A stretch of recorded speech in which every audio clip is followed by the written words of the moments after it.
What if FIFA wasn't invented in the 20th century? What if it was invented twice? 10,000 years apart.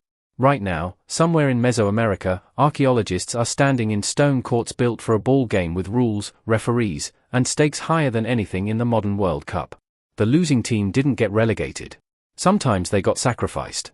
Organized competitive sport isn't a product of capitalism, broadcast deals, or the 19th century English schoolyard. It might be one of the oldest things humans ever built rules around. Here's the part we actually know for certain. In 1600 BC, in a swampy site in Veracruz, Mexico called El Manati, people were making solid rubber balls. Not improvised, not crude. Deliberately processed latex, shaped and cured for a specific purpose. These are the oldest rubber balls ever found anywhere on Earth, and they predate vulcanized rubber, the kind Charles Goodyear patented in 1844, by over 3,000 years. The Olmec figured out how to stabilize natural rubber using juice from morning glory vine centuries before anyone in Europe understood the chemistry behind it. They weren't doing this for tires. They were doing it to play a game. A few hundred years later, at a site called Paso de la Amada in southern Mexico, archaeologists found something even more telling. A ballcourt. An actual constructed playing field, sunken and walled, built around 1400 BC. That makes it the oldest confirmed sports venue on the planet, older than any stadium in Greece, older than the Colosseum by close to 2,000 years. This wasn't a patch of dirt where people happened to kick a ball around. Someone designed it. Someone decided the field needed walls, needed a specific shape, needed boundaries that mattered enough to build in stone. By the time the Maya and later the Aztec were playing their version, called pitz or olomelitzli, the game had rules formal enough that we can partially reconstruct them from carvings, codices, and Spanish accounts written after contact. 2 teams. A solid rubber ball weighing several pounds. No hands, no feet in some versions, just hips, forearms, and shoulders. And stakes that went far beyond a trophy. The Popol Vuh, the central mythological text of the Maya, describes the hero twins playing the ball game against the lords of the underworld for their lives. That wasn't just a myth. Carved reliefs at the ballcourt in Chichen Itza show what's almost certainly depictions of ritual decapitation tied to the outcome of real games. FIFA fines you for a yellow card. This was a different kind of league. Now here's where it gets interesting, because Mesoamerica wasn't alone, and it wasn't even first by everyone's count. Halfway around the world, in Han Dynasty China, people were playing a kicking game called cuju. Leather ball, stuffed with feathers or hair, kicked through a netted goal, military training built into a sport. The earliest textual references date to around the 3rd century BC, and this game was organized enough, popular enough, and similar enough to modern football that FIFA itself officially recognized cuju as the earliest form of the sport with documented evidence. Not Mesoamerica. Not Britain. China. FIFA, an organization that exists entirely because of the modern game, looked at its own deepest history and found ancient Chinese soldiers kicking a stuffed ball through a hoop, 2,000 years before the first written rules of association football. The ancient Greeks had episkairos.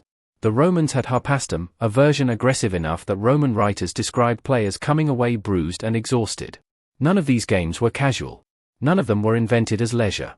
They were built as ritual, as training, as a controlled outlet for the same competitive instincts that, left uncontrolled, get people killed. And the Mesoamerican version wasn't a one-off either. Archaeologists have identified over 1,500 ballcourts spread across what's now Mexico, Guatemala, Honduras, and beyond, built by different cultures over close to 2,000 years of continuous use. That's not a niche ritual practiced by one isolated group. That's an entire continent's worth of civilizations independently agreeing that organized team ball games deserved permanent stone architecture. Compare that to the number of stadiums standing from ancient Greece and Rome combined, and the Americas were, by a wide margin, the most prolific sports infrastructure builders of the ancient world. So why does almost nobody learn that in school? Part of the answer is straightforwardly political. European colonial historians writing in the 16th through 19th centuries had every incentive to frame the cultures they were conquering as primitive, and an organized sporting tradition with formal architecture and codified rules didn't fit that story. It's a lot easier to justify taking someone's land if you've already decided they never built anything sophisticated to begin with.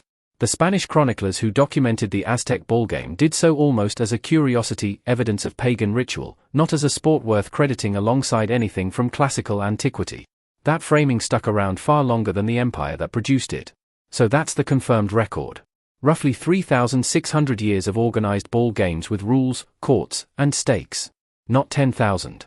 And being honest about that gap matters, because here's where this stops being history and starts being a real question. Why does the trail stop at 1600 BC? Is that actually when it started, or is that just when the evidence happens to survive? Think about what a ball needs to be made of to last in the archaeological record. Rubber survives in a swamp because the waterlogged, oxygen-poor mud at El Manati happened to preserve organic material that would have rotted away almost anywhere else. A stuffed leather ball, a wrapped bundle of grass, a stone kicked between two posts in the dirt, none of that survives 10,000 years under normal conditions. The absence of evidence for a 10,000-year-old ball game isn't evidence of absence. It might just be evidence that nobody happened to drop their equipment in a swamp. Here's the speculative leap, and I want to be clear that this is speculation, not a claim with the same footing as the rubber balls. Around 9600 BC, in what's now southeastern Turkey, hunter-gatherers who hadn't invented farming yet built Göbekli Tepe, a complex of massive carved stone enclosures that required organizing dozens of people, coordinating labor, and gathering for shared ritual purposes across long distances. We don't have evidence they played ball games there. None has been found. But we do know these were people capable of large-scale cooperative organization, shared ritual, and structured group activity thousands of years before agriculture, writing, or cities existed. If a hunter-gatherer band could organize the labor to move 10-ton stones for a shared ritual purpose, the idea that some version of a competitive group game, with a ball, a goal, and rules everyone agreed to follow, could have existed even earlier isn't absurd. It's just unprovable with what we currently have in the ground. And that's really the honest version of the what if. Not a claim that FIFA's exact rulebook existed in 10,000 BC. A claim that the impulse behind it, organizing into teams, agreeing on rules, competing for status and stakes through a structured physical game, might be old enough that asking, who really invented football, is the wrong question entirely. Nobody invented it the way one person invents a wheel.